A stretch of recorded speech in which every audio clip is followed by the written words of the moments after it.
गंगा में स्नान करने से हमारे पाप नष्ट होते हैं, लेकिन ये एकमात्र ऐसी नदी है जिसके दर्शन मात्र से हमारे पाप नष्ट होते हैं। भारत की एकमात्र ऐसी नदी है जिसकी परिक्रमा करी जाती है। इस नदी को भगवान शिव की पुत्री भी कहा जाता है।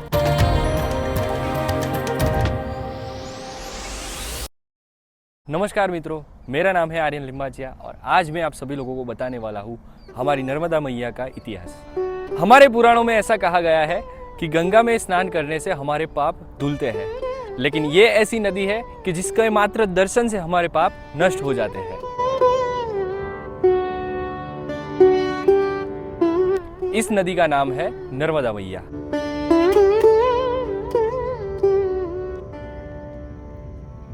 जो कि कुंवारज्ञा नदी कहलाई जाती है और इसको मां रेवा भी कहा जाता है। ये नदी गुजरात में विकसित है और हम यहाँ पे भरूच में आके इसका वीडियो शूट कर रहे हैं। अगर कोई गलती हो या कुछ इन्फॉर्मेशन हमारे से रह जाए तो हमें माफ करिएगा और बस आगे वीडियो कंटिन्यू करते हैं।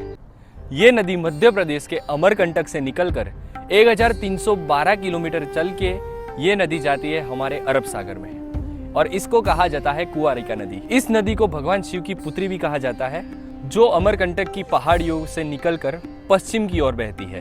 यह नदी धार्मिक पवित्रता, पौराणिक इतिहास और अनोखे भौगोलिक मार्ग के लिए बहुत ही ज्यादा प्रसिद्ध है। अब हम जानेंगे नर्मदा नदी का इतिहास और पौराणिक कथाएं।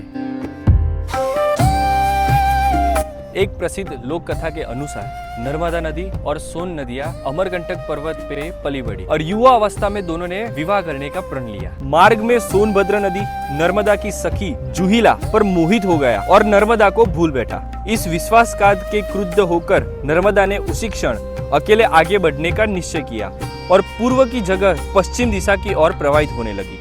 नर्मदा ने आजीवन विवाह न करने का संकल्प ले लिया और सन्यासी की तरह निरंतर बहती रही। कहा जाता है तभी से नर्मदा विपरीत दिशा को बहने लगी, जबकि अधिकांश नदियां बंगाल की खाड़ी पूर्व जाती है।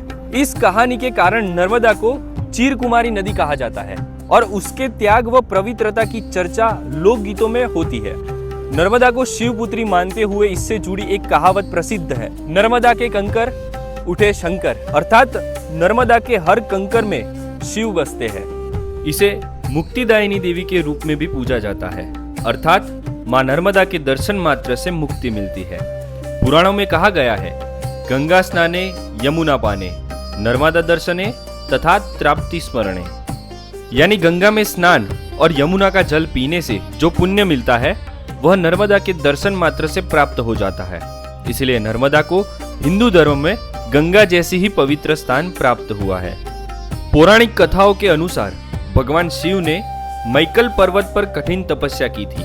उस समय उनके पसीने की बूंदों से नर्मदा का जन्म हुआ था, इसीलिए उन्हें शिवपुत्री भी कहा जाता है। नर्मदा परिक्रमा की मान्यता हिंदू धर्म में अत्यंत ऊंची है, क्योंकि नर्मदा विश्व की एकमात्र ऐसी नदी है जिसकी विधिवत परिक्रमा की जाती है। पुराणों के अनुसार जहाँ गंगा में स्नान करने से पुण्य मिलता है, वहाँ नर्मदा के केवल मात्र दर्शन से मोक्ष की प्राप्ति होती है। एक प्राचीन मान्यता के अनुसार द्रोणाचार्य के पुत्र अश्वत्थामा आज भी मां नर्मदा के तट पर परिक्रमा करते हैं। ऐसी मान्यता है कि जो व्यक्ति सुबह उठकर नर्मदा का नाम जपता है, उसके 7 जन्मों के पाप नष्ट हो जाते हैं। नर्मदा की परिक्रमा को स्कंद पुराण के रेवा खंड में इस यात्रा का विस्तार से वर्णन है, जिसे एक कठिन साधना और आत्म साक्षात्कार की यात्रा भी माना जाता है। यह परिक्रमा की दूरी लगभग 2600 से 3500 किलोमीटर लंबी पदयात्रा है, जो अमरकंटक या ओंकारेश्वर से शुरू होकर वही समाप्त होती है। सच्चे मन से परिक्रमा करने से संतान सुख, कर्ज मुक्ति और जीवन के शारीरिक व मानसिक कष्टों से मुक्ति मिलती है। हमारी गुजराती मूवी रेवा में यह बताया गया है कि नर्मदा जयंती के दिन नर्मदा को साड़ी चढ़ती है, यानी कि एक किनारे से होकर दूसरे किनारे तक मां नर्मदा को साड़ी चढ़ाई जाती है।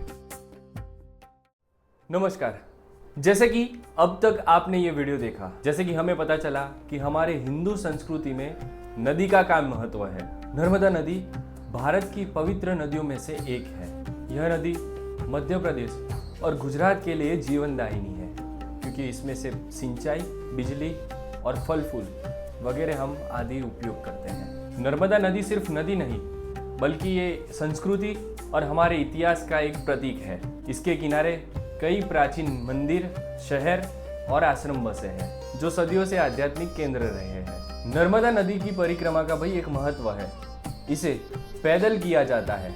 सांस्कृतिक रूप से भी इसका बहुत महत्व है और कई लोकगीतों और कहानियों में इसका उल्लेख किया जाता है। माना जाता है कि सबसे पहले नर्मदा परिक्रमा ऋषि मार्कंडेय ने की थी। यह लगभग 3000 किलोमीटर से भी लंबी है, जिसमें इसका उद्भव स्थान ओमकारेश्वर से शुरू होकर समुद्र तक जाता है। हमारे भारत देश में और हमारी हिंदू संस्कृति में नदियों का बहुत महत्व है, जैसे कि गंगा, नर्मदा, यमुना।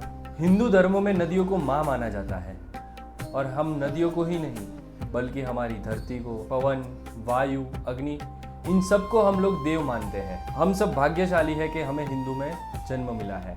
हमारा इतिहास देखें तो भीष्म पितामह जी भी गंगा के पुत्र थे। हम नदियों को सिर्फ नदियों की तरह नहीं, माँ की तरह देखते हैं। जैसे कि हम सभी लोगों को पता है कि हमारी अस्थियां पधराने के लिए हमें जाना पड़ता है गंगा नदी में।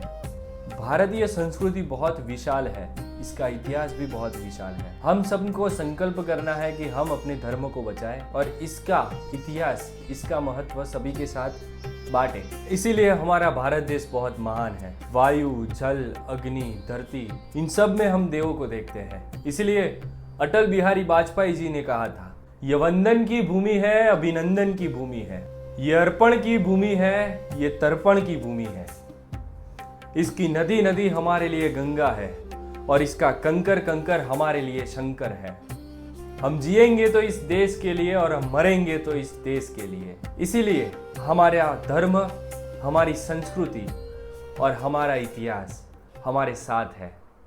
ऐसे ही आपके लिए मैं अच्छे अच्छे वीडियोस लाता रहूँगा। बस ये वीडियो किसी 3 लोगों के साथ शेयर करिएगा जिससे उनको भी हमारे इतिहास के बारे में और हमारी संस्कृति के बारे में पता चले।